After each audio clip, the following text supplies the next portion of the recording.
சரி சார், சரி, நான் கேட்டு பார்த்துட்டு சொல்கிறேன். என்னடா யாரு? ஆல்ரெடி 7 வண்டி சர்வீஸ் பண்ணாத பெண்டிங்கில் இருக்குது. இதில் இன்னொருத்தர் வேற அவர் வண்டியை வந்து விட்டுட்டு தீபாவளிக்கு சர்வீஸ் பண்ணி வைங்க, நான் தீபாவளி முடிச்சுட்டு வேலைக்கு போகிறப்ப எடுத்துகிட்டு போகிறேன்னு சொல்கிறாரு. இருக்கிற வேலையை பார்த்தா இந்த தீபாவளிக்கு நான் ஊருக்கு போக முடியாது போலையே. அவங்க மட்டும் அவங்க ஃபேமிலியோட ஜாலியாக தீபாவளி கொண்டாடுறாங்க. நம்மளை பற்றி எதனா யோசிக்கிறாங்களா? இந்த வேலை செய் அந்த வேலை செய்யணும் அவங்கவுங்க வண்டியை வந்து விட்டுட்டு போயிடுறாங்க. டேய், என்னடா கஸ்டமரை திட்டுற? கஸ்டமர்ஸ்லாம் இல்லைண்ணா இங்கே நானும் இல்லை, நீயும் இல்லை, நமக்கு வேலையும் இல்லை. புரியுது நீ ஏன் அவ்வளோ கோவப்படுறன்னு. நானும் உன்ன மாதிரி உன் வயசில் இருக்கிறப்ப இப்படி தான் யோசிப்பேன்.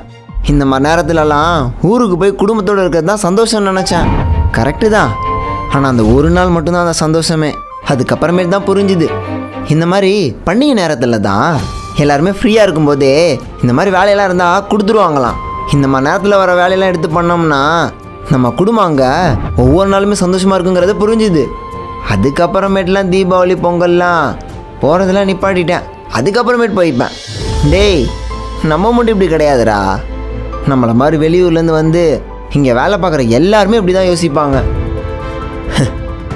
இப்போ விற்கிற விலைவாசிக்கும் வெளியூர் போகிற செலவுக்கும் இங்கேருந்து வேலை பார்த்துட்டு போனால் இன்னும் 2-3 நாள் நம்ம ஊருக்கு போய்ட்டு இன்னும் சந்தோஷமாக இருந்துக்கலாங்கிறதுக்காக வேலையை பார்த்துட்டு தான்டா போவாங்க.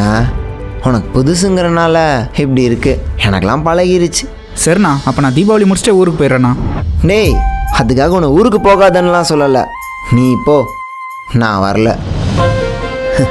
இந்த ஒரு தீபாவளி நீ போயிட்டு வந்துடு, அதுக்கப்புறமேட்டு பார்த்துக்கலாம். ஏன்னா இப்படி எனக்கு சொல்கிறதுக்கு அப்போ ஆள் கிடையாதுடா. உனக்கு தான் இப்போ நான் இருக்கேன்ல, பார்த்துக்கலாம். அப்படியே பணம் கொஞ்சம் தரேன், என் வீட்டில் மட்டும் கொடுத்துரு.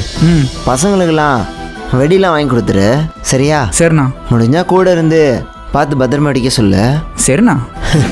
அப்போ இருக்கிற எல்லா வண்டியும் நான் சர்வீஸ் பண்ணேன். போடலாமா?